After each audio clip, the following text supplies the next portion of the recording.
Okay, I think that should be working now. Thanks, Roger. Yeah, thank you.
Good afternoon, everyone. We're just waiting for Rinpoche now. A note to the translators: if people in the comment section say they can't hear you properly, you can switch off your video, and then that'll improve your audio as well.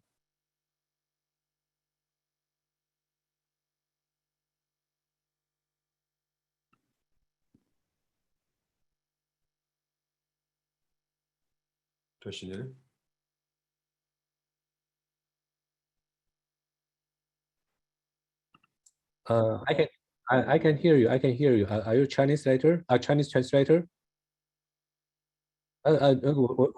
我是 Roger， 你是 Michael。你现在的频道是在那个简体中文频道，所以你现在讲话主频道是听不到的。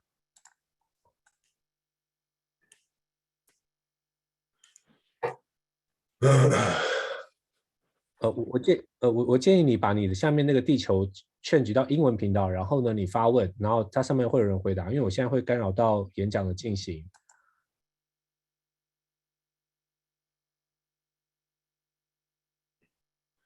Okay. Everybody can hear me? Oh, okay. Yes, Rinpoche. Okay, perfect.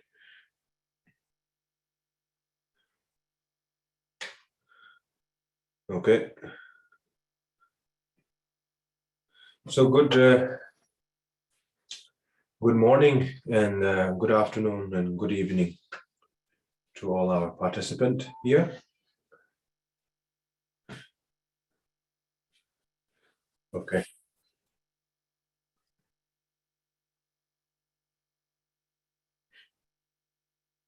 I hope everybody is well.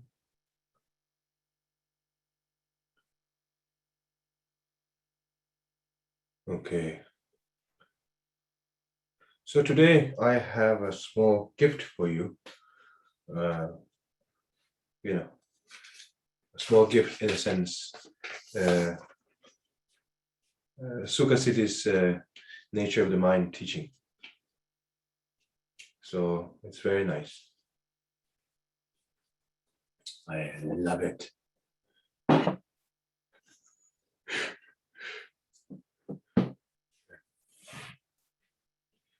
Yeah, because Lama Bruno reminded me where we left from last time, and I opened the text, and then it was a lot to do with the hell and how miserable it is, and then I'm like, no, we need something more refreshing, more uplifting, so it doesn't become so depressive. So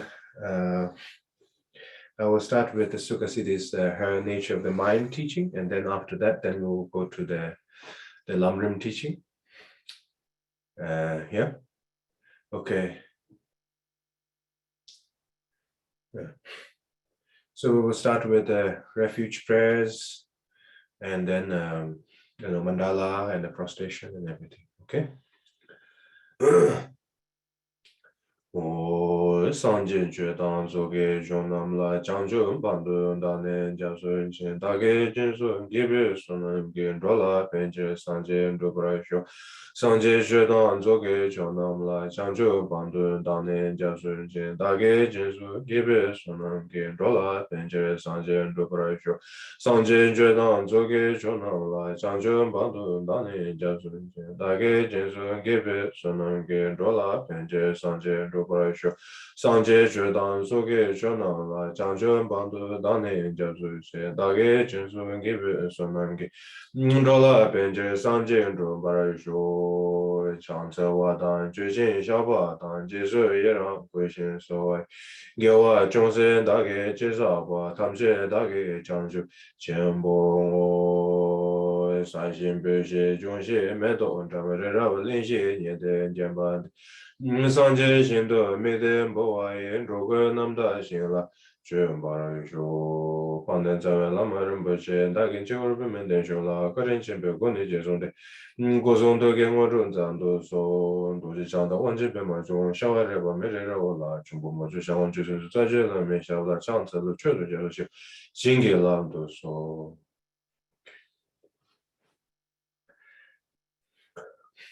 So I would like to request everybody to be in a meditative posture. Yeah, to be in a meditative posture, and then the most important is that to keep our intention pure. You know, you don't have to think about, oh, I have to be Buddhist mindset or non-Buddhist mindset or none of that. Just keep your intention pure, that everything that I receive today in this very moment, I will do all my best to practice, and I will do all my best to benefit all the other sentient beings. You know, that strong thought in your mind, with that mind, with the gentle attitude and the meditative body posture, you know, so then just sit and meditate and remind yourself with the meaning of a little bit of impermanence, a little bit, you know, so that's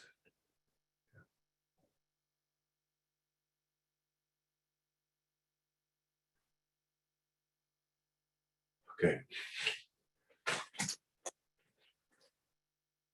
So today's teaching is going to be Sukha Siddhi's Mahamudra's teaching. So it's like only 2 pages, but it's really beautiful. You know? Yeah.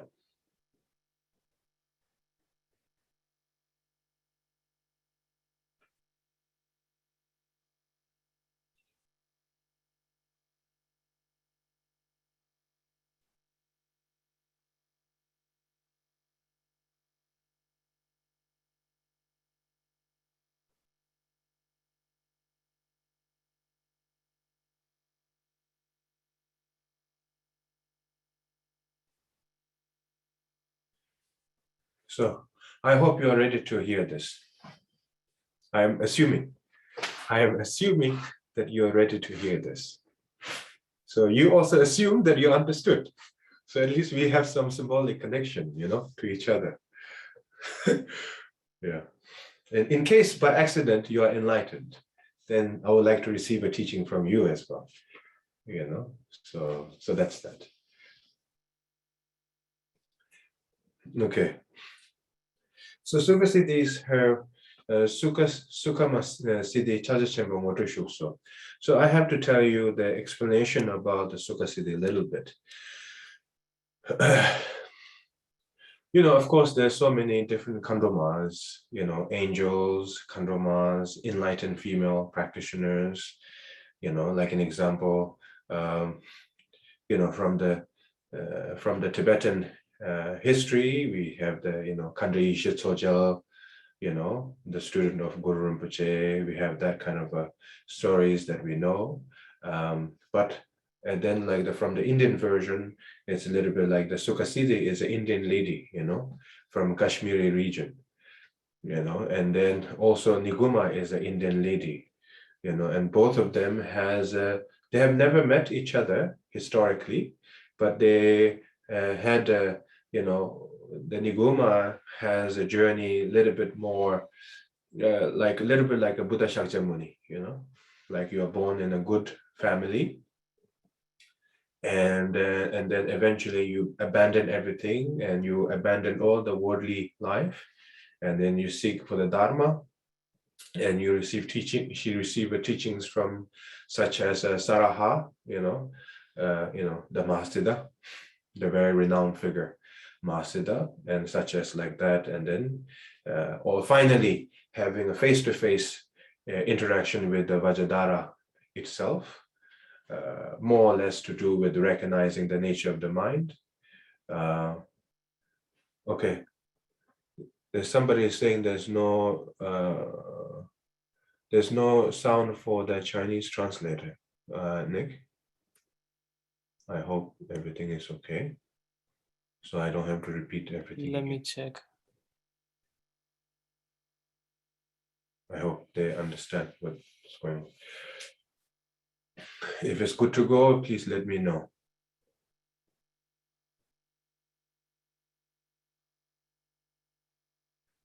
Okay. You can hear the Chinese translation, Mandarin or Cantonese? Which one is it? It's Chinese, but I can't hear Michael. Can you say something, Michael? I'm on the Chinese channel, but I can't hear him. So, shall I continue or shall I wait a little bit?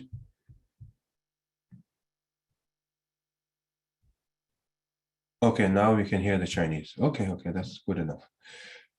Okay, so going back to so Niguma herself, she interacted with different Mahasiddhas in her period of time, and then eventually, seeing the nature of the mind, or in her clear mind, she met the Vajradhara, more or less seeing the Buddha, in a different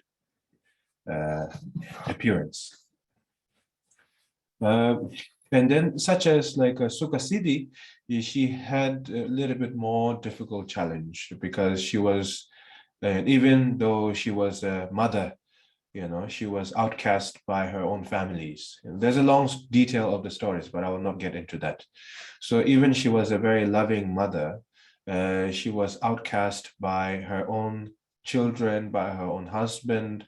When she was in her 60s, in her mid-60s, she was outcast and removed by the families, because they're saying that you are irresponsible of your own action and you don't think about the consequence, and you are not really looking after the family. So that is the main reason. And then even though she was outcast, and then she endured a lot of hardship, but eventually she had met the Birwapa, also another Mahasiddha, Lubin Birwapa, so it's also a very important figure.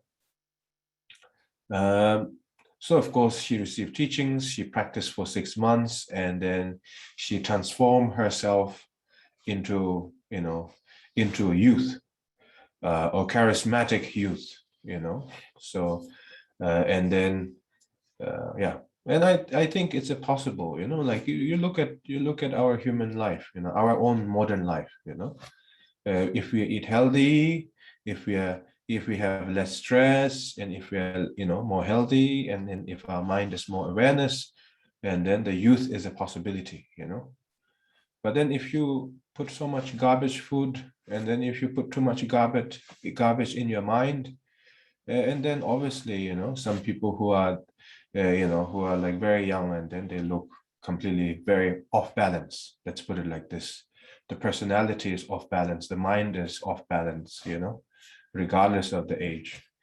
So then of course this kind of like enlightened Dakini, who dedicate herself for 6 months, and then she transformed herself into more charismatic and enlightened figure, let's put it like this. And I think that is a possibility, and then, of course, she became the head of all the Dakinis. That's how she was known for, So like an example, Niguma is the head of all the Dakinis. And then the Sukhasiddhi is also known for the head of all the Dakinis. And you call it the 10th Bhumi Bodhisattva, And the Bodhisattvas, see, that's the point. You see the Sukhasiddhi, the realization of the Bodhisattva, the 10th Bhumi, and the first Bhumi, and the second Bhumi, that will also come down to the Lamrim text as well. So there will be some sort of a brief explanation about what does it actually mean, what does it actually manifest, and so on. So Lamrim and the Niguma's teachings, and it also comes along with it here and there. So it's not something very mysterious.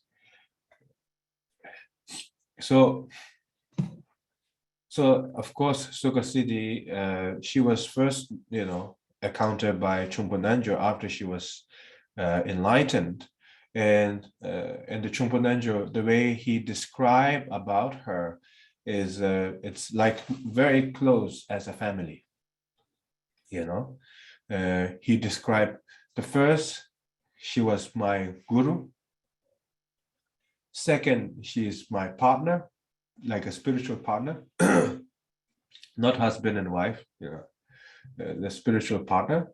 And then the third, taking me to the Pure Land, to the recognition of the nature of the mind, So that's how Chumpo Nanjo describes Sukhasiddhi. And then, of course, Sukhasiddhi is not just some random Dakini or the random Mahasiddha somewhere. Sukhasiddhi also has a very firm teachings, just like the Niguma, the 6 yogas of Niguma. The Sukhasiddhi has her own version of that, and the specializing some of her teachings very much into how do you define Dakini, because nowadays everybody doing some makeup, and they say, oh, I'm Dakini, and then some men also, I'm not trying to be unfair, men also, they keep a long hair, and then they say, oh, I'm yogi, I can do whatever I want, and completely become chaotic and confusing everybody. So of course they are not like the random pretending to be yogi or yogini. They have a very firm structure about the guidelines and the teachings and the methods, and then also Sukhasiddhi, she has her own yoga as well, and that's what I'm trying to study currently. Because in the retreat we prioritize only the Niguma yoga, and we prioritize the Niguchudu, the 6 yogas of Niguma, and of course I practice the 6 yogas of Sukhasiddhi, and not so much her, yoga posture. So there is some very special, unique posture from the Sukhasiddhi as well, and then on the top of that, she has a special teachings. How do you indicate certain, female, highly realized being? How do you recognize them? So there's a very special teachings from her as well. So that's that. But the unique thing about the Shampa lineage in general is due to these 2 enlightened Dakini. Because the way they give teachings is very much with love. It's very much with very close to you, very close to you, very tender, very loving, and very gentle, and not so much of talking, very much to the point. That's why so many Dzogchen practitioners also admire so many Shampa Kagyu teachings as well, So that's that. Historically, it's known like that. Yeah.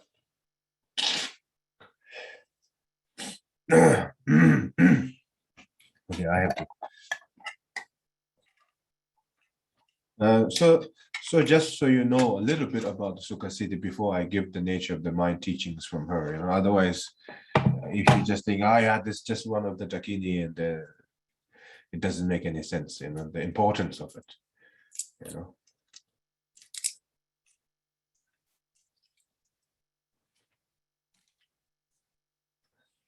So now that you understood a little bit of brief biography of Sukasidi and Niguma, so now I'm coming down to her teachings.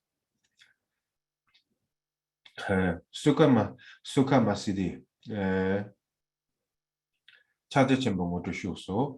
Sukamasidi is her name, and Moto is like a recognition, instruction to recognize the nature of the mind. Namo, this prostration to the three jewels, obviously. Kando rigbe ngodone. Kando means herself, like my method, right? My experience, my method, my skills, that's how it starts, Kando rigba ngodone. Rigba means the consciousness, the awareness, consciousness, the state of knowing. Modrni means way to recognize the state of the consciousness. Or you can put it like this, my, Kandroma, I Sukasiddhi is my method of, recognizing the nature of the mind. Something like that, if you put it more easily. Namka rime tongbala. Namka rime tongbala. Namka means space. Space. Namka rime tongbala. The Namka rime tongbala rigjisim gitawajun around so show. The space, the mind is like a space. The mind is like a space. So instead of, our state of the consciousness is not the emptiness like a space. It has the consciousness. It has awareness. It is a life, It is alive. Let's put it like this. It's not nothingness. So therefore, understand that and be relaxed and be in a natural state. Mind is like a space, but not empty as a space. So therefore, with that understanding, be in the natural state. Right? Doesn't make you understand, right? So so that's number one method, okay? That's the number one method, a little bit like a warm-up practice. Like when you do the creation practice, like visualizing a deity, you're doing a mandala practice, you're doing prostration practice. So this is how you do a warm-up also. Either you do, like everything is impermanence, therefore everything is perfect and meditative, or you can go like this, like a Sukasiddhist teachings or method. The space has no consciousness and you have a consciousness, then there's a distinction. So that therefore, with that understanding, be in the natural state.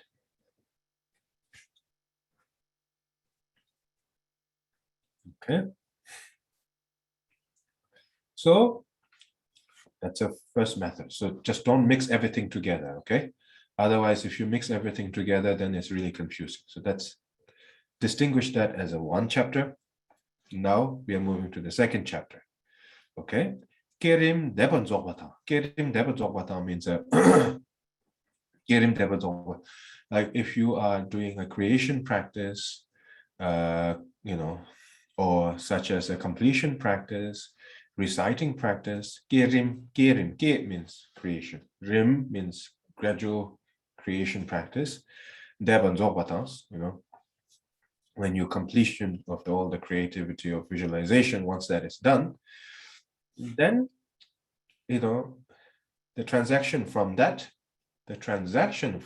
instead of saying, oh, where should I do a dedication and all of that, So when you complete your creation practice, transaction from that should be, okay.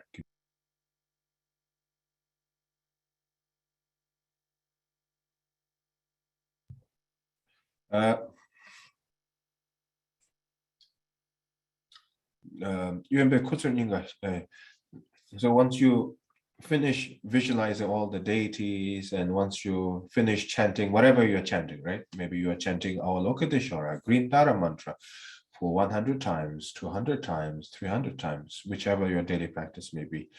So just before you start the dedication practice, once you completed the creation practice, just between that, the transaction should be like this, if you want to use her method.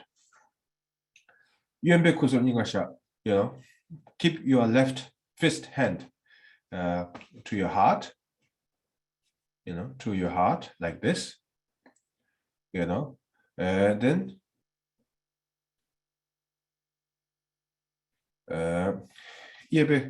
like pointing a finger. Basically, Sukhasiddhi is hand posture, pointing a finger on the space. And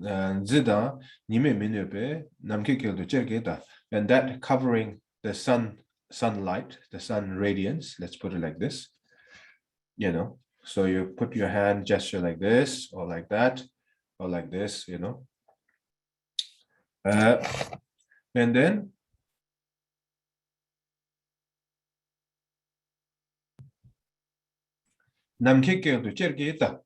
now this is a very important method. As the physical posture is there, right? And then right away, the transaction from that also has to be the moment your hand is here like this, or to your heart, the left hand to your heart, the right hand to pointing finger into the space, or like this, like basically covering the sunlight towards your eyes, right? So you are free from the sunlight, right? And then your eyes, you look towards the space. Chergita means without any opinion, just simply gaze and look upon the space. Okay? Just look upon the space. Namke kildu. Chergita. Namke kildu. Namka means space. Kildu means like the center of the space, although you can put it like this. Look at the center of the space without any opinion. Just simply gaze. Chergita. Rikpa ngada wangbodo. Sheba hodon lushandrim. Longya chungse. Okay. And then you can bring your hand posture down. You can bring the hand posture down. And then as you have some sort of a strength of clarity, that you could relate to the idea of the nature of the mind, so you look with a very strong attitude. Rigpa means consciousness, right? Your attitude of your consciousness, like with a sense of strength and clarity, with that sort of attitude. Do we need to sit outside? That is the question. Wait, wait, let me finish. Okay. So therefore, all the ordinary duality attachment, the duality habits tend to dismantle due to that. So if you may be wondering what kind of a method this is, actually this is a method that has been used by so many different practice, so many different traditions. It's nothing to do with uniquely Sukhasiddhi. Like maybe there's some small adjustment here and there, but this particular method has been used by so many different traditions, almost at the last chapter of the practice on their spiritual journey. Yeah. So that's that. So therefore, with a very strength in your mind with a sense of clarity that you could almost relate to the idea of the nature of the mind with that sense of non-judgmental and free from all the opinion, as you could meditate a little bit in that space, right? So that you could relate to it, right? So therefore, all the, duality, the ordinary things simply dissolves a little bit, right? So there's a space, so you have some kind of a, you breathe out, breathe in, and there's a gap, a little bit like a gap in between. So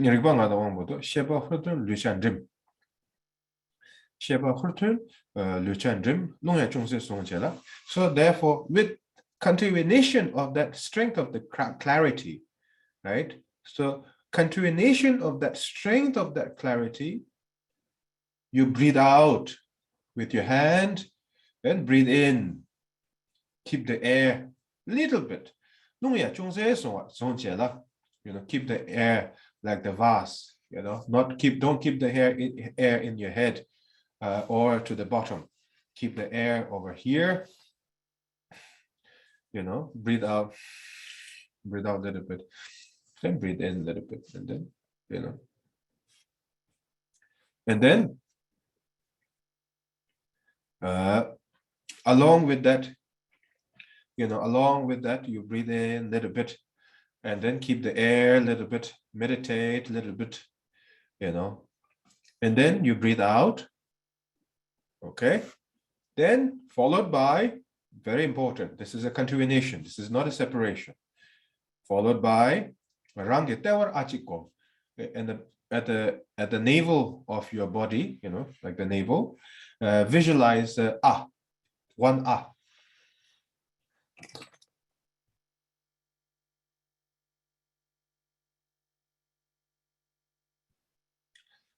visualize one you may ask, does it have to be Tibetan does it have to be English does it have to be Chinese or Portuguese or the Germans or Spanish or Italian doesn't matter. It's just is a very simple word, right? So it's not really a lot of shape. Is a very simple shape, a little bit like the Hindu that logo is everywhere, isn't it? So the is also a very simple logo to visualize. It's almost like have one like this, and then that's it. It's very simple. Yeah. So Lama can show you, our interpreter can show you later. So that's that. That's number one. Rangitewar Achikom, at the bottom of your navel and the center of your navel, you visualize and then that itself went through the central channel, central channel. Through the central channel, Sangone, Namka Purta Yawatan, that transact, right? That's how you say. Transact through that central channel and through your crown central channel, went all the way up to the space, not somewhere hanging around, all the way to the space. Okay, Namka Purte Yawata. Namka means space. Purte means flying, a little bit like shooting stars. Yeah, the transaction, like the transaction is from the navel to the crown is a transaction, right? So that is going through. But from here, there's no more transaction. It's just simply like the star, like a shooting star, like, with the absolute speed,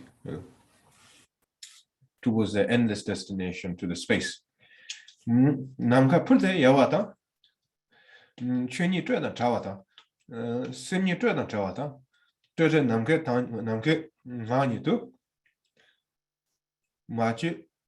Okay, so here comes a very important word to remind yourself along with that, when that star shooting from the, no, this is not a poa.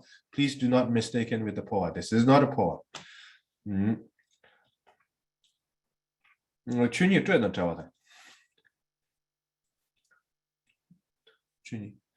nature of the Dharmakaya, the essence of the Dharmakaya, the existence of the Dharmakaya is separate from the duality. That's number one. The state of the consciousness is beyond from the duality.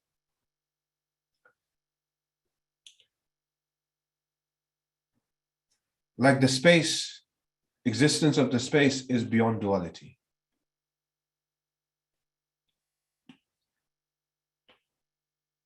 With this 3 sentences that you remind yourself, Machu Sumni to show. And then with that very strong thought, Machu Sumni to show, Machu Sumni to show, with the non-duality attitude, with some sort of a non-duality attitude, then you meditate a little bit. Tope kinge malepar. Pege rikpa nene ko soma nidusha. Tope kinge. Yang bata. Tanyum lele droame. Tame sheba ranglo de. Maju ngangdo pala. Gombar chawa chiame. Okay.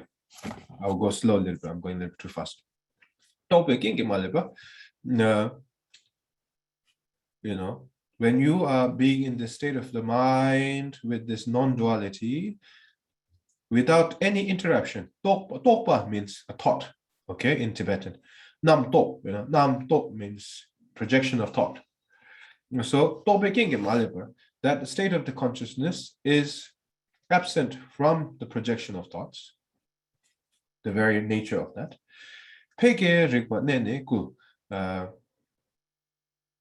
And then you do pe, you know, like you don't have to make loud all the way to disturb your neighbors, but you know, just to pay, you know.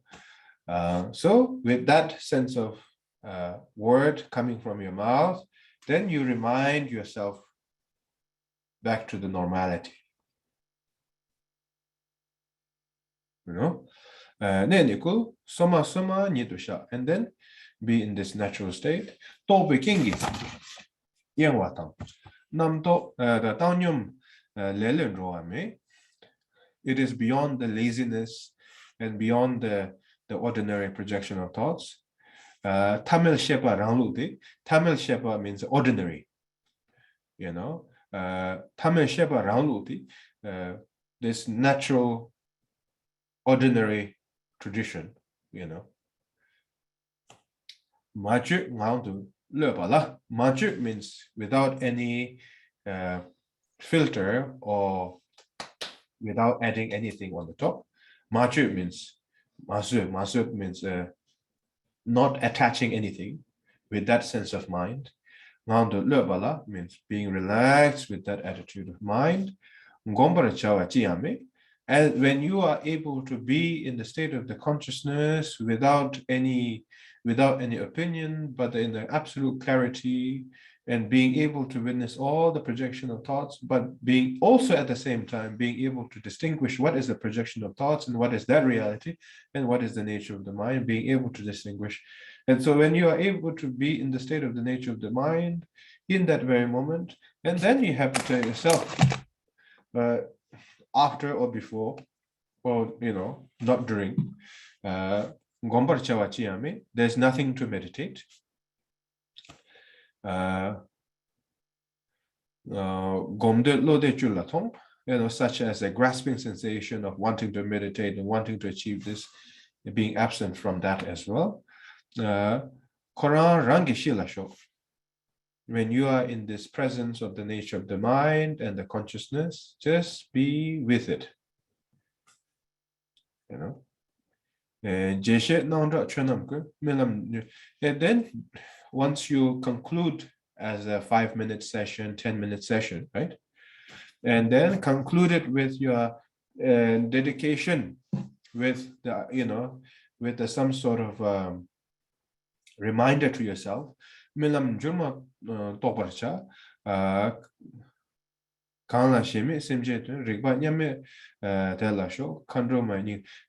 thinking that everything is a relative truth, everything is like a dream, everything is an illusion, you know, accepting the relative truth, but at the same time, without too much fixation, and that is a little bit like the dedication method after the Mahamudra meditation. Not necessarily have to use that in your daily life, okay? So please don't be mistaken. Because I will be very embarrassed, if you go and see great masters and then you say to him or her, everything is illusion, and then, it will be embarrassing. And then if they say, oh, where did you learn this one? And then you say, I learned from this Kalur Rinpoche because he told me that everything is impermanence and illusion. So you as a teacher, you're illusion, I'm illusion. So there's a time and the situation, there's a time and the place to apply it, and then there's a time and a place to avoid it, at least in the beginning. So don't try to repeat everything that I said to your life and to yourself all the time. It doesn't work like that. So there's a short period of time that you use it.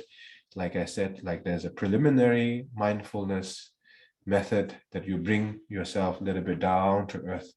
And then there's some sort of a transaction as well. And then there's a sense of also a little bit like the dedication and reminder, the importance of the nature of the mind at the end of that particular session of the meditation.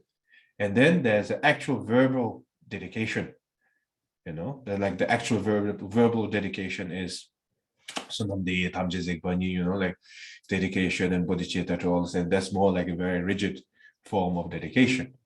But you don't jump directly from the nature of the mind to the verbal dedication. You stick to the, little bit sense of mindfulness transaction, from the very mindfulness attitude, and then transaction to the recognizing the nature of the mind and looking towards the space with that great strength, and then you recognize the nature of the mind, and then after the session is done, and then you say everything is illusion, everything is impermanence, everything is like a dream, and then you meditate a little bit on that too.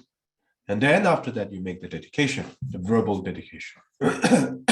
You don't jump directly from, hey, guess what? I finished my meditation. Now, where's the dedication? Not like that, but it's very subtle.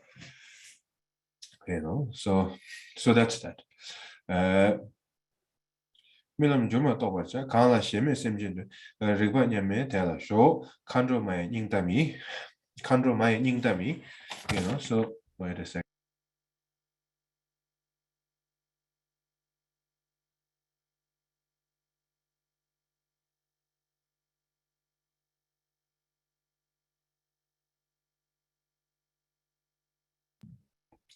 Kandroma Yingdami. Kandroma means, the angel, enlightened female being. Yingdam means this is my heart experience.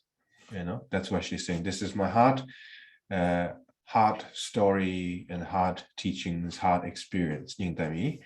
Yana Devan and Dujela Tamasheba Randani.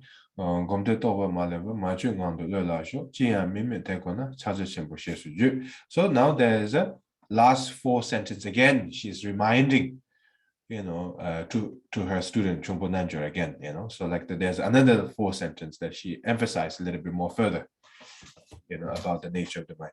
Kandro Mayaning Dangi, Yana Devan Dujela Tamasheba Randani.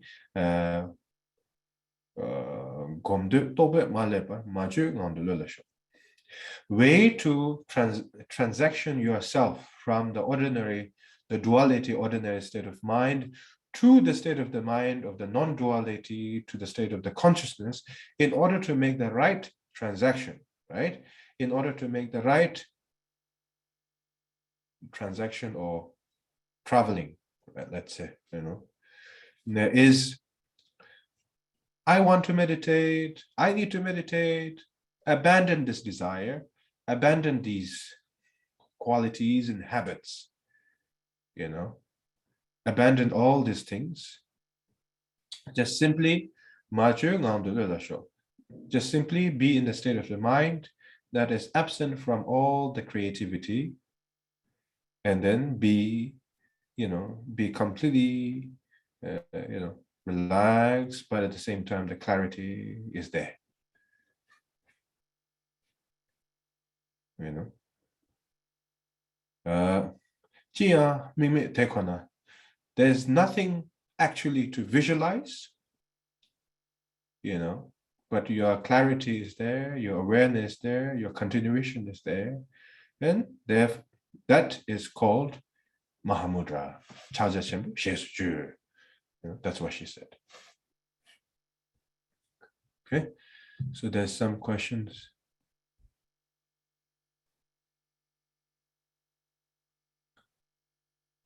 Could Rinpoche please explain the order of meditation again in a brief way? Okay.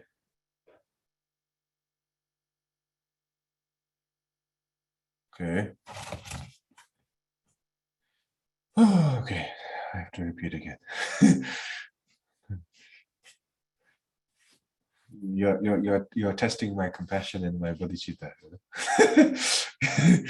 Yeah. The compassion and bodhicitta is very easy to have it when you're not tested, you know. When you're tested, then you know your capacity. Yeah. When bodhicitta and compassion is very easy when you just simply read the text. When it's testing you, then the reality comes of how much of the dedication you have of bodhicitta.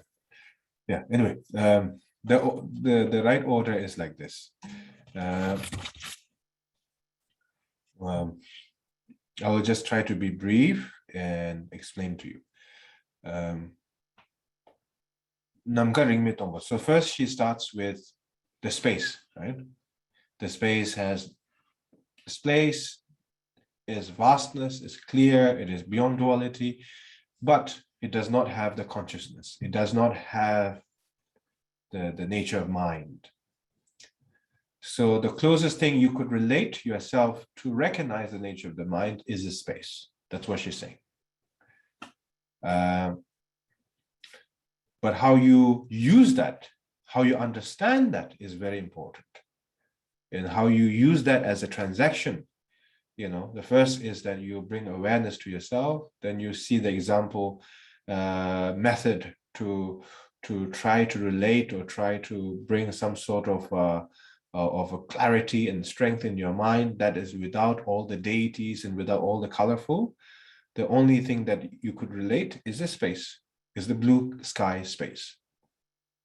You know, because otherwise when you have so much deities, then it becomes too many ideas and how many arms, how many objects, what is the, you know, the syllable, where's the mantra, how many of them are there, is it turning clockwise, anti-clockwise, is it facing inward, is it facing outward, you know, is it a mixed colors or is it a one singular colors, you know, so it gets into so many things. So what she's trying to say is that she understands all of these things. It doesn't mean she don't understand, by the way. Method is simple, but it doesn't mean she doesn't understand. She understood everything. But in order to recognize the nature of the mind, you know, when you become more and more advanced practitioner, complicated practice does not make you recognize the nature of the mind. You know, because you have to be in the very subtle level of the state of the mind, and you need to have an incredible strength.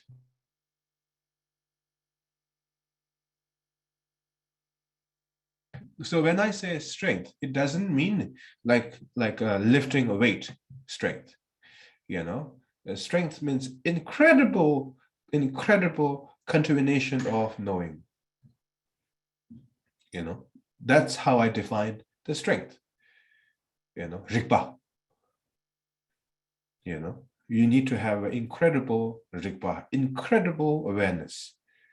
You know, so that's the definition of, you know, strength of the mind. You know, that's how I define it. Okay, so in order to develop strength, incredible strength in your mind, you need to have some sort of a method that is simple enough to relate and to make a transaction to the nature of the mind. You can't have complicated things and recognize the nature of the mind.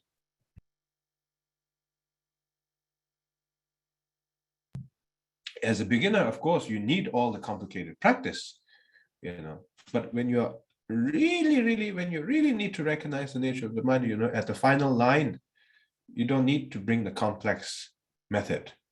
The method has to be simplified, you know. And so she uses a method as the sky and the mind is similar, but it's not the same.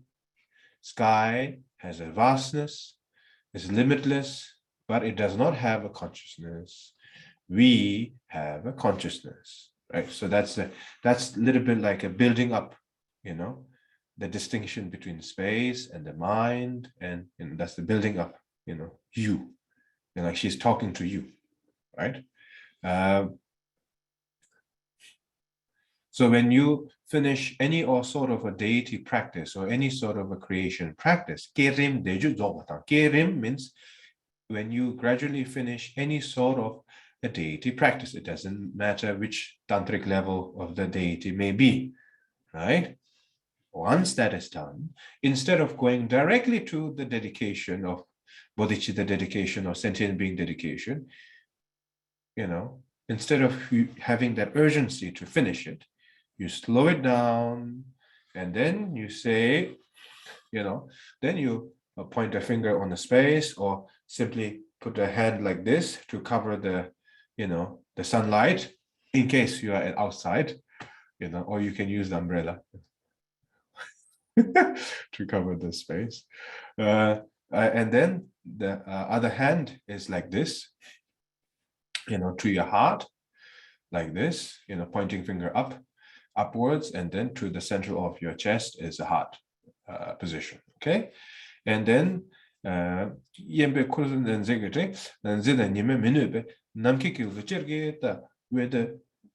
the very absolute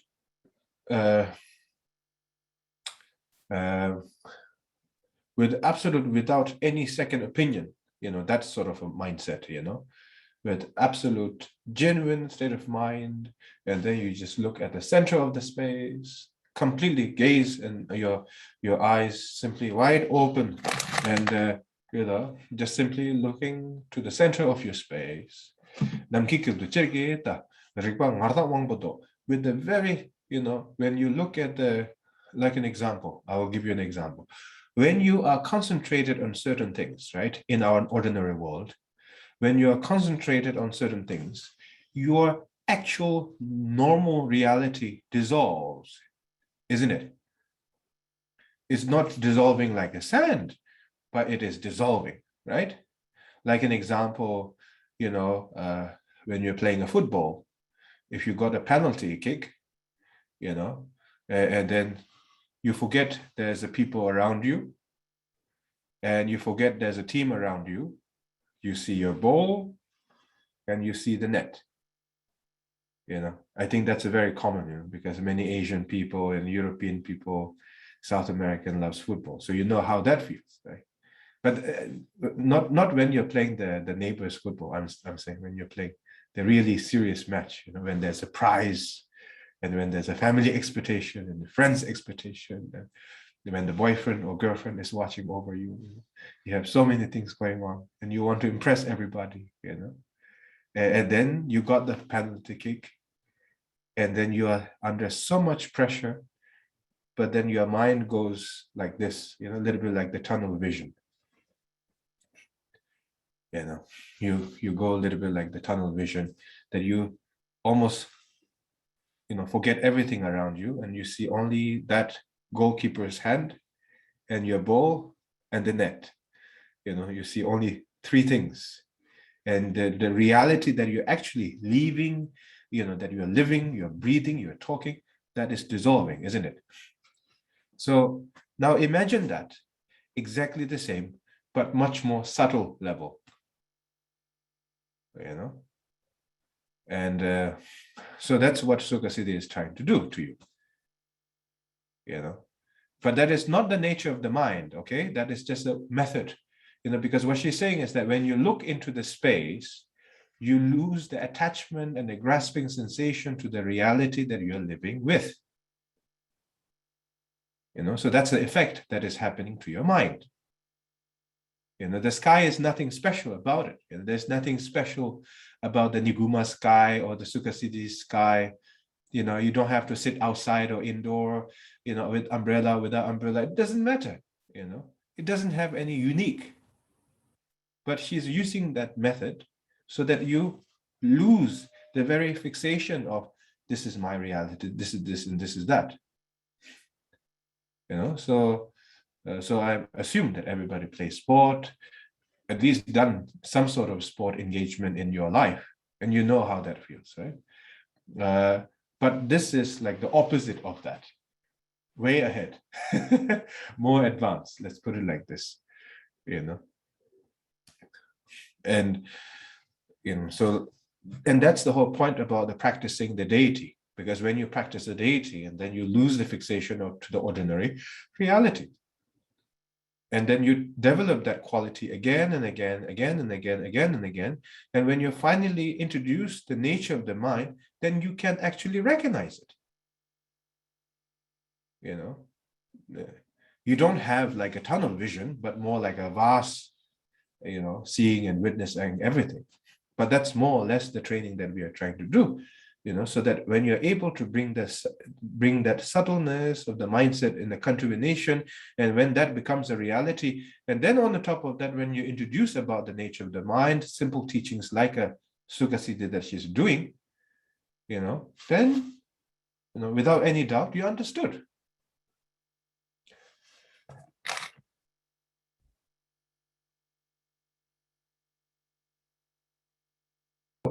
Otherwise, you know, if you say, I don't know anything about Buddhism, I don't know anything about Tantrayana, Vajrayana, Mahayana, I want to recognize the nature of the mind. The desire is one thing, and the quality is another.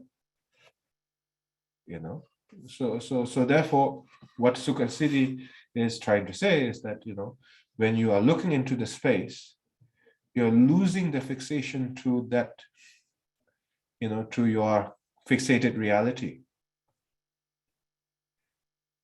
You know, you create some sort of a gap between this is who I am, this is my identity. Even you are advanced practitioner, you still have a very subtle attachment.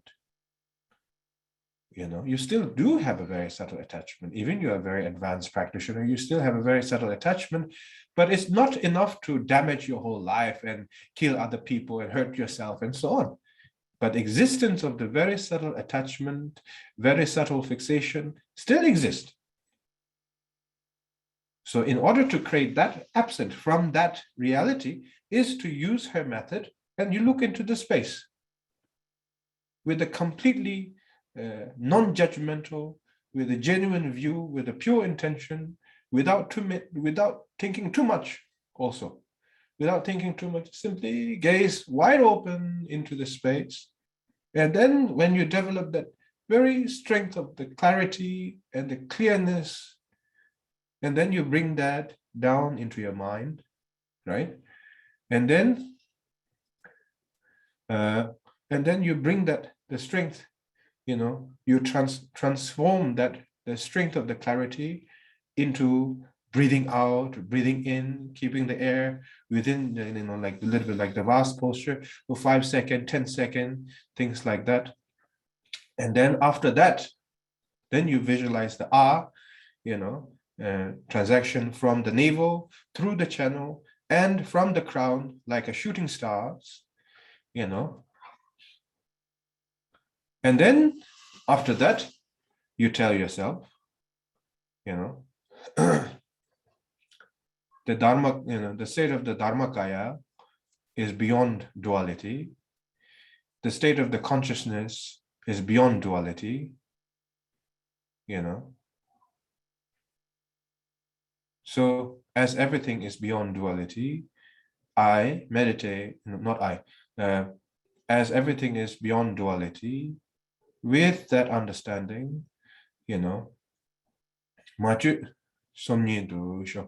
without any altercation or without any wanting to move or touch or remove anything, with a very subtle mindset. And then you meditate, you know, meditate in this sense, just simply be.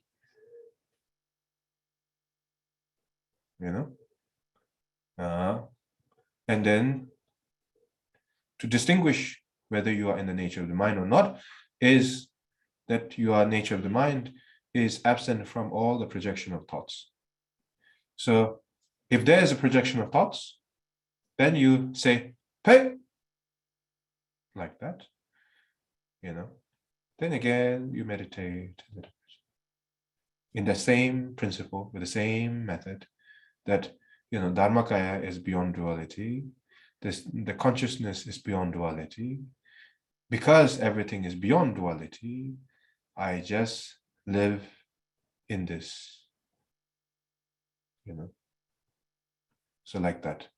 So you don't have to think too much. I am meditating. Where is Sukhasiddhi?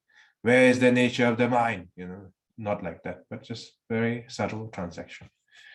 And then when you see,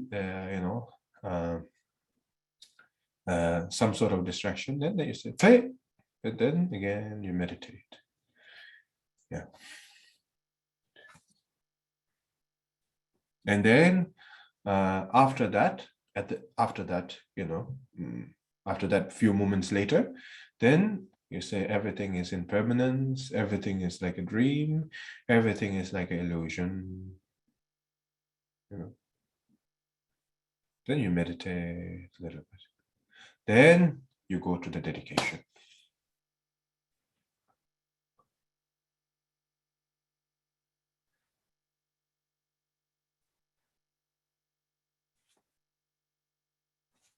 Okay.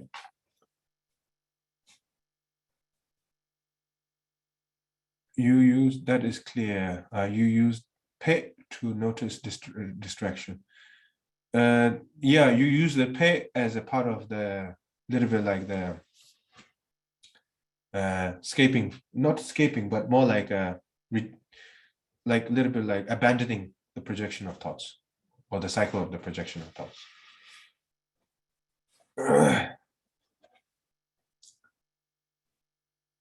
So what is the color of Ah?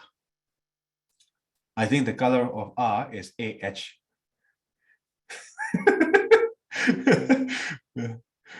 Since what you have asked. The color of the Ah is white. The color of Ah is white. Okay.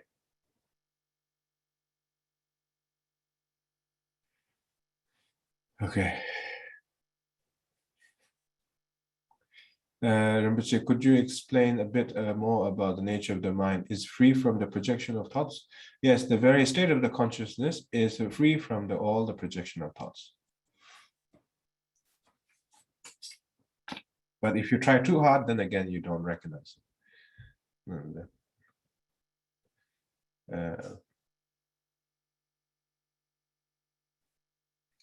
Tashidele Rinpoche, is the absence of the projection of thoughts means nothing arises, or does it mean if something arises, we don't fixate it on it?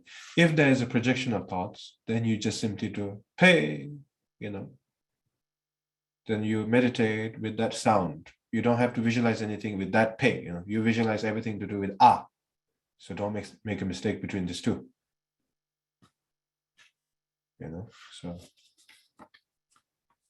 So the pay is a part of the, part of your protection.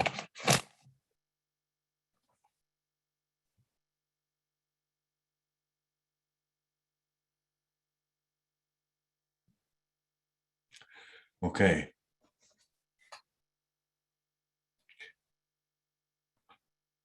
So that's that. So there's another teachings.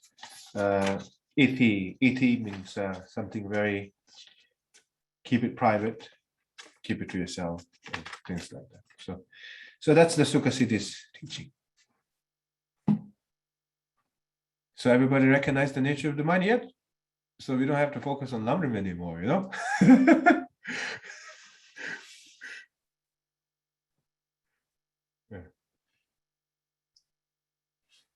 Yeah, that's,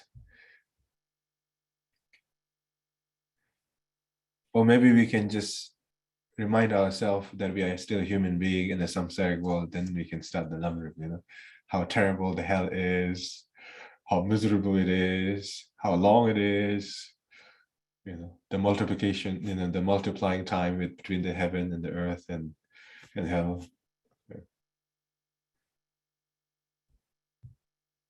So I will let you ask probably 1 or 2 questions, then we will start with the lamrim, okay?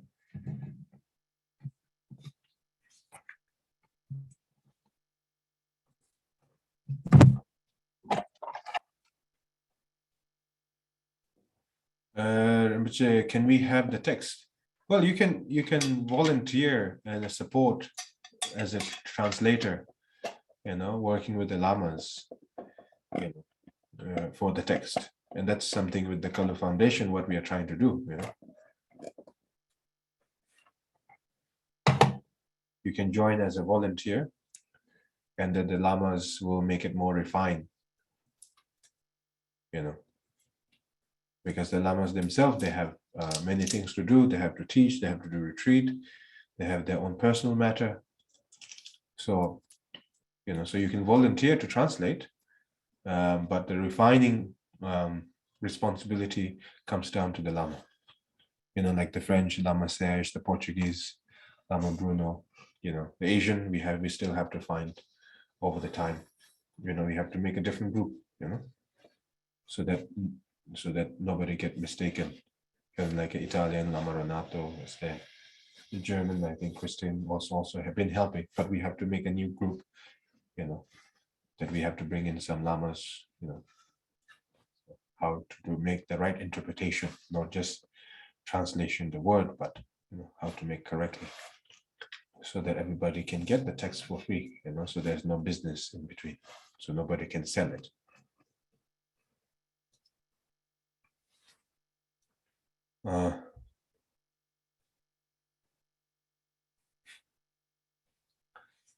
Rinpoche, can you summarize as simply as possible the Gerim and Zorim? Thank you. Gerim means anything to do with projecting, visualizing deities, syllables, is seen as a Gerim. Zorim is like visualizing all the visualization that you have done, bringing it down more into a smaller scale, and finally dissolving into a space, and then the transaction to the sense of meditation. That's the point of the Zorim. And these two topics can be divided into a big chapter in the Buddhist practice as well, not just in the daily practice. So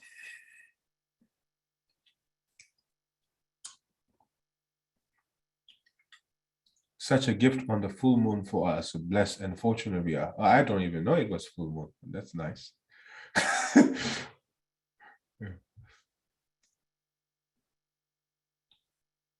Okay. Just, just try to contact the Shambhakaju website.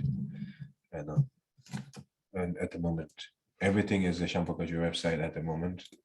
But slowly we have, we are going to create the Kalu Foundation website. So then you can volunteer as a translator and all these things.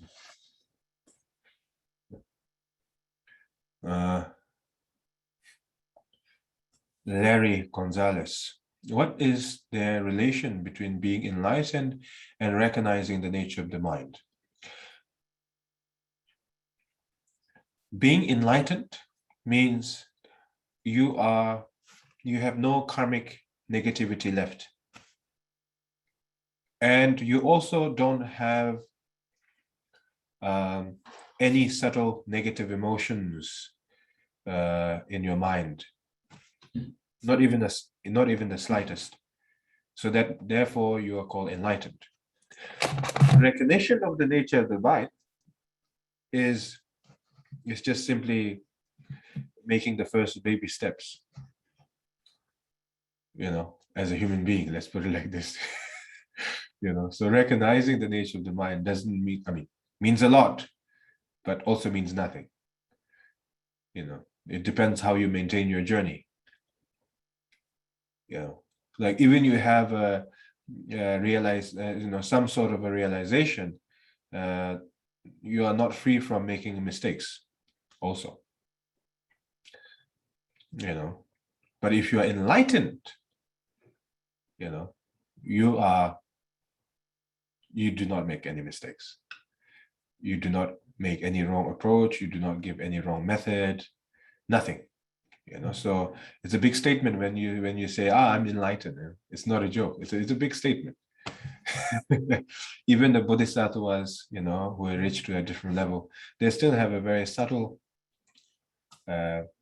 negativity. But like I said, not in the volume of negativity that hurt other people and hurting themselves and so on, you know. Yeah. So that's that. Okay. So now we're going back to the high school. Back to high school Lamrim text. We went from master degree back to the high school. Okay, anyway, all teachings are very important to learn and to study. There's no distinction about that.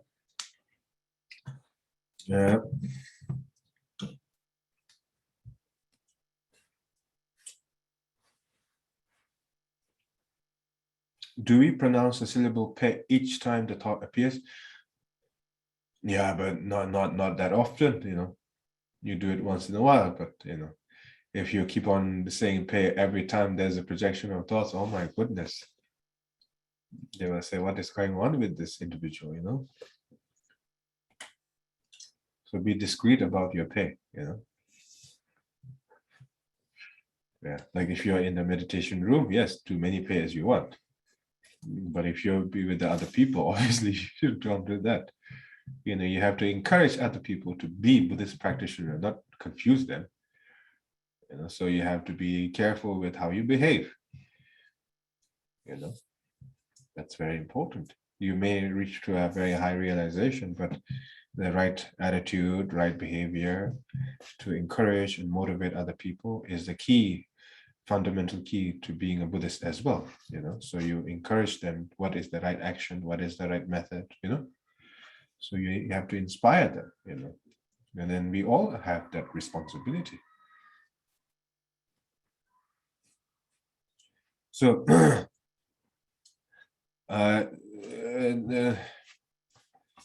so we have reached 480, right? Last time. Okay.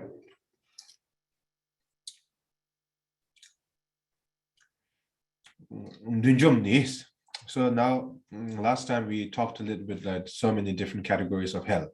So Dunjom is just one of the other category of the hell. Dunjom look to social symbo musiba tabi part chive part. Niana tari donda rain singular sober jigsaw. So Dunjom is okay, I'm sorry, I'm having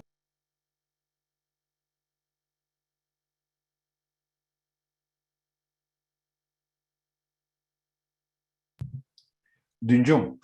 Dunjom is basically, there's a little bit of different explanation here. So any sort of a big animal, like a big, gigantic size animals, you know, it can be lion, it can be sheep, it can be yak, it can be bull, any sort of a big sort of animals, you know, like big face of the two big animals, like an example, like a buffalo or lion. And then, you know, like two big animals, like, you know, coming in, you know, coming from both ends, and then you're getting squeezed in the middle. That's the, you know, that's just one of the Dunjom, that's one of the chapters within the Dunjom suffering in hell. Okay, such as, you know, like a big mountain, you know, falling down on you, and then squeezing it. 叫给蛋巴把这忙不整个蛋都，因为身边忙不超这个对呢，like such as like all the hell beings put together, and then like the size of the mountain that is like a hammer, squeezing them and basically like grinding them.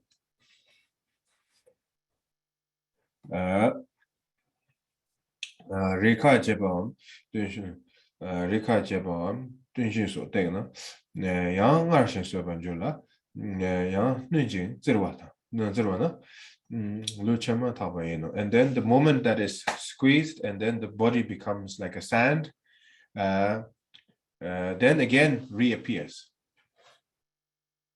Okay. Wait a second. Okay.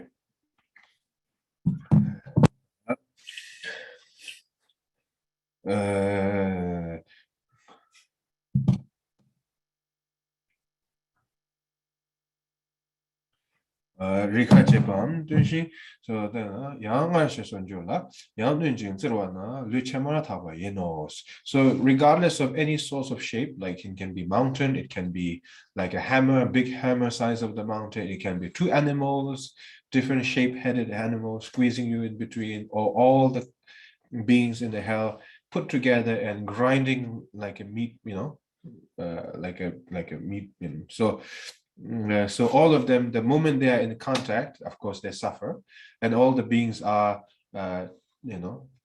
changed to dust, and then again rebirth start again, and that in a cycle again and again.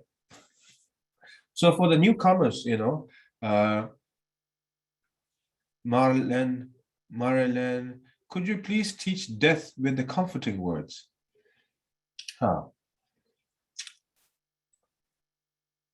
Okay.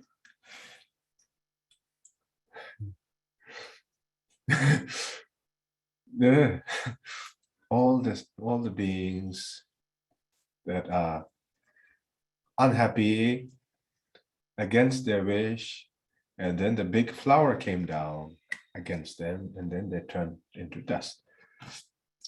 Still the same, isn't it? So instead of a hammer or mountain, crushing them. Okay, so Mubuni. So now so I'm just need to explain a little bit why I'm giving this teachings about Lamrim, just in case for the newcomers. The Lamrim, of course, it has this chapter, like it's a Mahayana teachings, so it explains about the hell and the suffering, and then also about the bodhisattvas, their qualities, their realization, and then eventually at the how the practice should be done, and so on.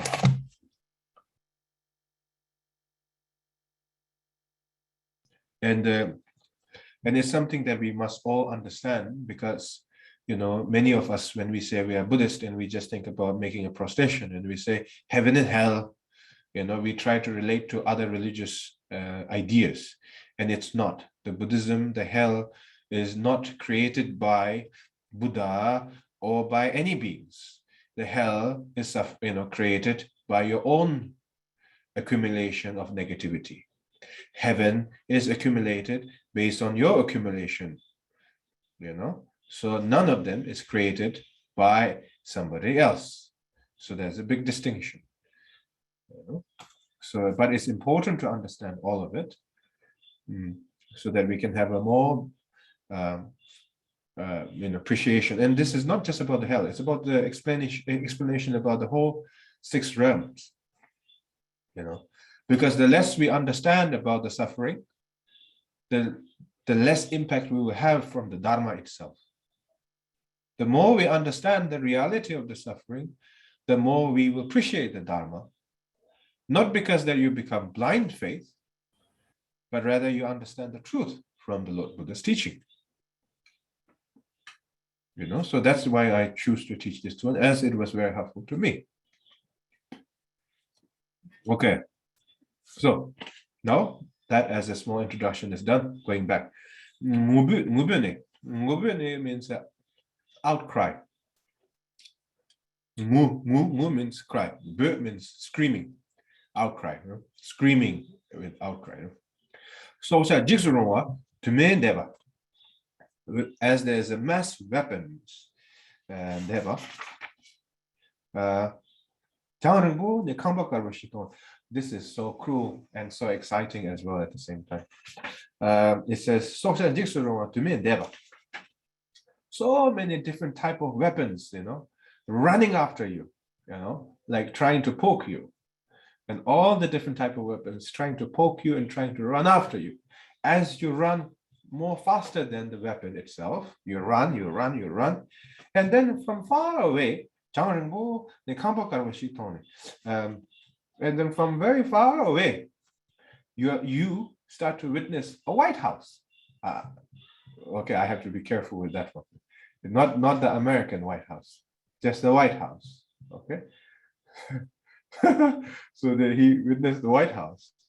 And then, but you have to keep in mind, their existence in the hell is beyond their control. Okay.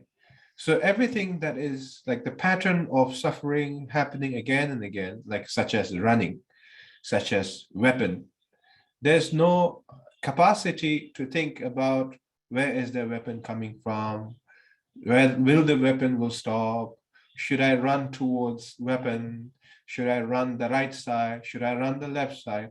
There's no sense of control or awareness. The very reality of the suffering is due to the lack of awareness in the human world. We all acknowledge that.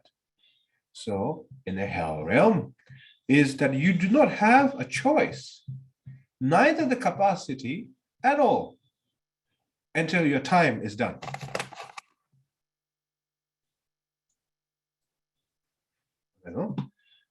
Like an example, like all of us, we have accumulated many positive things, many negative things. And in Jamgon Gonrulurtai's teaching, in Ngedendreme practice, it says, Jebelenam chumisa, majeledam chemisi. Jebeledam chumisa means the things you have done, you will face it. Things you haven't done, you will not face it. So the karmic chain reaction is there. So if we practice dharma, the karmic connection, the karmic consequence will be still there, but it will be much, much, much, much lesser impact. It will be much, much, much lesser impact. Like there's so many great bodhisattvas, there's stories, some students, they see some unfortunate events in their guru, in their master, and then they ask, why you are suffering of this, and why you are in this circumstance, why you are in this state of suffering, because you are a realized being. And they said, the response from the master is always like, yes, I am a realized being, but I'm not free from my own previous accumulation of karmic action. So I still have to experience this one little bit, and after this, I'm free from all the negativities. So if you're a practitioner, karmic impact will be there, but it will be a lesser impact in your mind and to your life as well.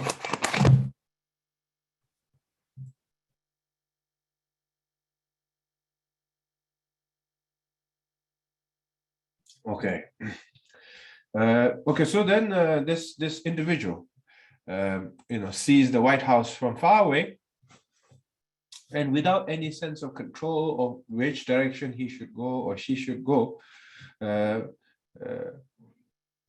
without any control, you think, that house, that will give me comfort. That place will give me comfort. I have to go over there. That's their capacity of their understanding. That's it. And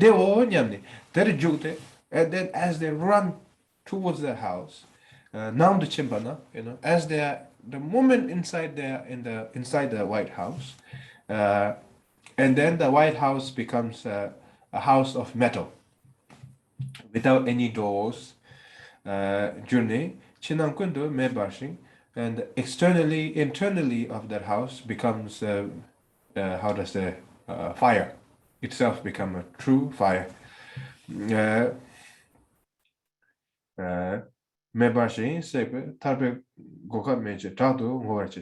then without having no possibility to escape, and seeing that, and then they cry out loud, so that's the name of their cycle of suffering.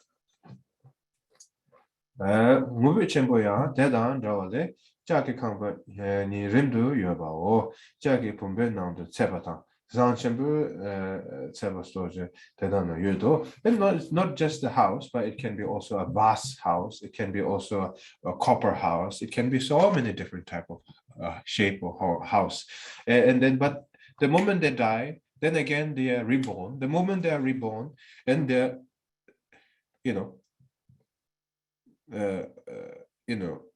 running from the weapons again, and then they see the house, then the house becomes fire, then that repeat again and again.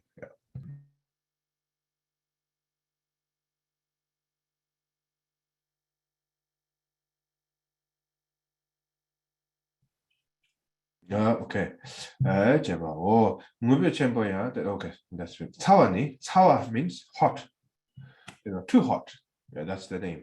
Cawani jagi searching don't remember June Shanglam Ju Teldu Po Nantra Tamji Jenny Puga Gune Medan Dubanjum was so Cawa. So this is a very brutal, but I have to say it. Such as a weapon going from the bottom of your body all the way to your crown, and then from the crown to the bottom upside down, and things like that. And then all your like all your organs are taken out, and all the holes within from and in your body is being burned with the flame that is coming from the weapon itself, like a spear, right? And then there's also called Rabdusawa, hot and very hot, so that's a different name again. Rabdusawa Dedan Rawale, Donse Sobala Soba Numbao. So Rabdusawa is also with a like a trinid, putting your body upside down and things like that. Okay. So number Koma Kome Donga Tamje Oma Omela Yuji, Oma Ome Donga de Shavanam Hawa, Narmiki, Nenani, Nandunga Ches Sundu Mepate, Deve Goka, Chonse Tamia Medo. Now there's a place called Narme. Narme means like without bottom. Narme means like bottomless, like the bottom of the hell. Let's put it like this. Like there's a hell, and then there's a bottom of the hell. So like the first layer of hell, the second layer of hell, the third layer of hell has a little bit of gap between the rebirth and between dying and rebirth. There's some sort of a gap in between. But Narme, the bottom of the hell has absolutely no gap in between. It's just a continuation of suffering. Therefore, they call it Narme, like the bottom. Then Donga Tsezo, Medwe, David Goka Chungse Zamia, Meto, then Chasiki, Dama Lutanchi, Trovata. And even they try to sit somewhere, everything they touch, everything they sit, anywhere they sit, everything becomes full metal and weaponized and fire. Jake Shima Chamber, Jezen Henjigdu, Tabata, Jemin Aje, Meva Soja, Yabarshela, Jela, Medo Aje, Meva Soja. It's such as like, on your tongue, like there's a countless of farmers planting seed on your tongue and things like that. I mean, that's not so important. Marmi Tombola member wata Luki China Tamjela member Mejeta Soja Yawa Michete Mengan Dumba Tamle Simjan Yavajes Boko, and such as there's almost no gap and separation between their body and the fire, and almost like the lamp, you know, the lamp and the rope is always constant together, you know, so it's a little bit like that. The existence becomes like that.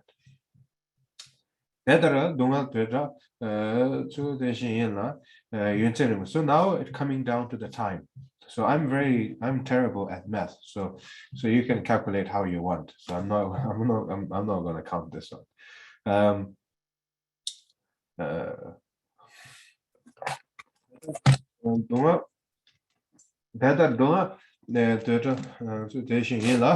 So these are the explanation of the suffering of hell. You know, the length of it is Ngombale is just one of the sutra text. Minamke longa jula deba ke hanamle oma dage ni shachi minamke longa jula deba ke hanamle oma da ni shachi. Okay. 50 years of human life. 50 years of human life is the God's time is 1 day. 1 day in heaven is 50 years in earth. And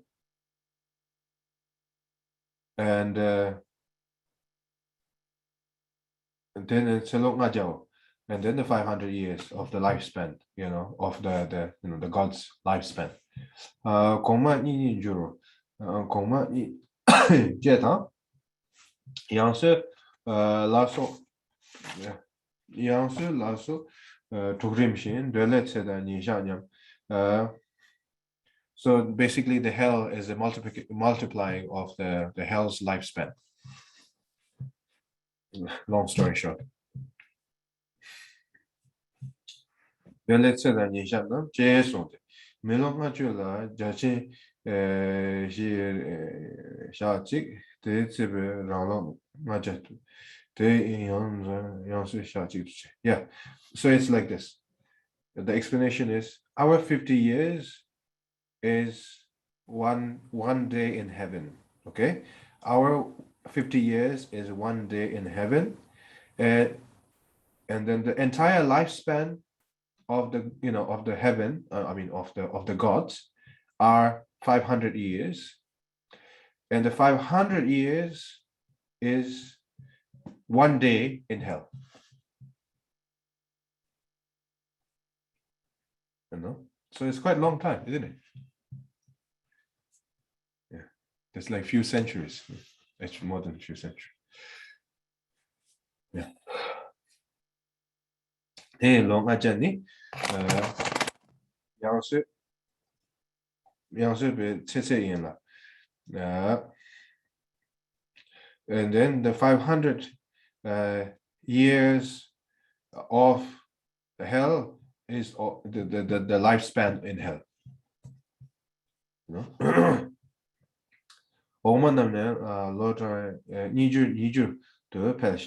And then as the hell goes lower and lower in terms of layer, and then the time multiplies by 2 by 2 by 2, 2 by 2, 2 by 2, 2 by 2. Yeah. Right. So you can come up with the numbers, you know, you can calculate everything. So I'm terrible. So I'm not going to calculate none of that.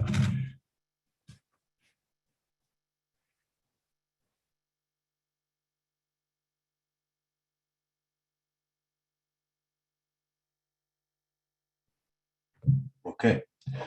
Says again, and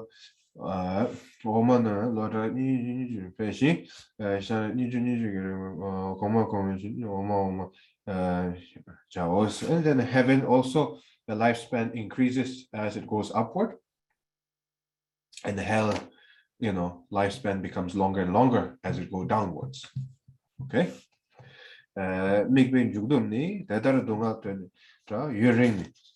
So the conclusion is that when you have these understandings, and then you tell yourself that these are immense suffering, suffering for so long, like we can't even bear a little bit of pain and suffering from the candle, fire, and then we cannot even be, we don't even have the patience to overcome that much of a suffering, and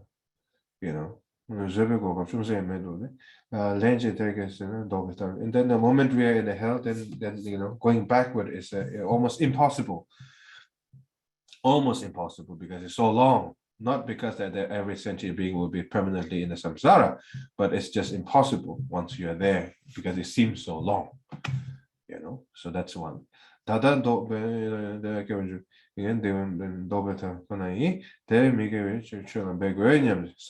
therefore, instead of waiting for these kind of realities to be happen, and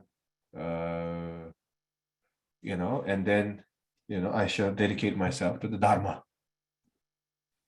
So somebody came up with the numbers. The hell, Salvador. I don't even know how to count.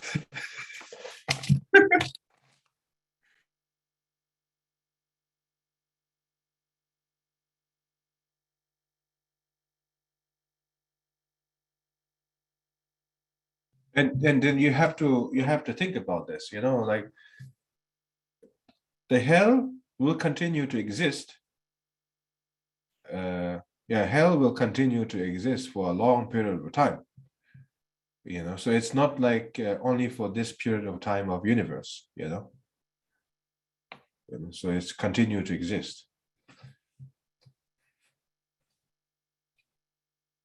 Yeah.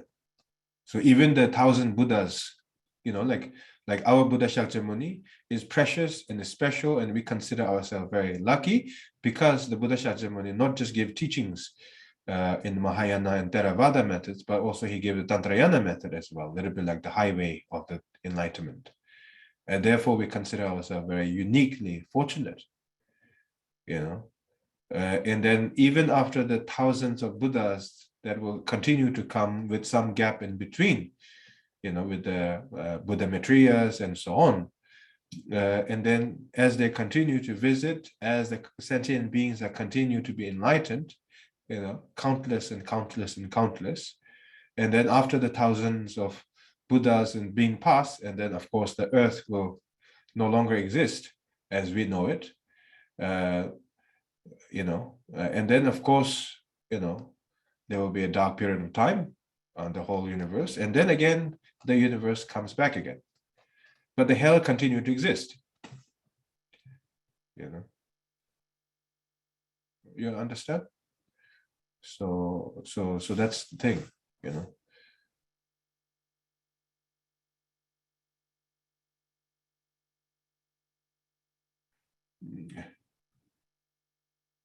Rinpoche, why there's only human beings mentioned in hell?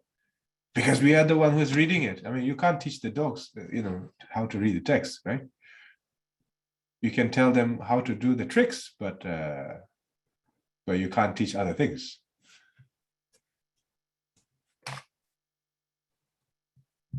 Okay, so I think that's it. I will take in today. We have reached 486. Okay, so you keep that number in your mind, and I will take one or two questions, and then we will, conclude the session for this time. So 486, okay. And I have a request to all of you before we finish the live streaming. I have a Lama in Hawaii. His name is Lama Rinchen. And of course, I'm doing my prayers and so on. But I request all of you to make a prayer for him as well. He's 95 years old, and just continue to make a prayer for him. Okay, so go ahead, ask your questions, one or two, then I will pick up one or two.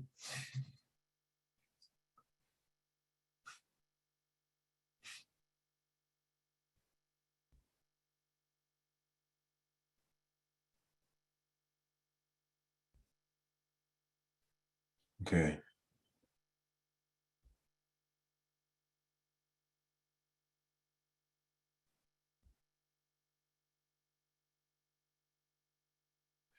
Okay, Yvonne. How are those beings able to liberate themselves from these experiences? Like I said, when they finish their time, and then, then they're born in a little bit better realm, and then they continue to, have a connection with the Dharma eventually after lifetime after lifetime. So that's that. But anyway, all the sentient beings are bound to be enlightened eventually one day. One day, but that's so long that it almost looks impossible.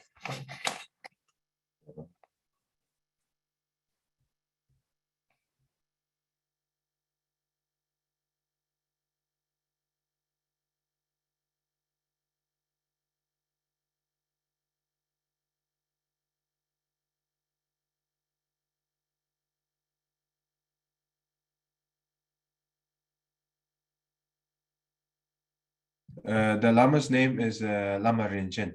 That's his name. Okay. He's a student of previous Kalaramche, and he was sent to Hawaii in the 1980s. So just keep prayer for him, and I will be seeing him soon at the same time, but I need your prayers. So one more questions, and then I have to.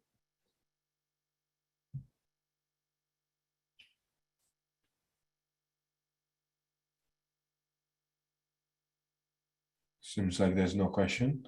Okay. So I want to say, I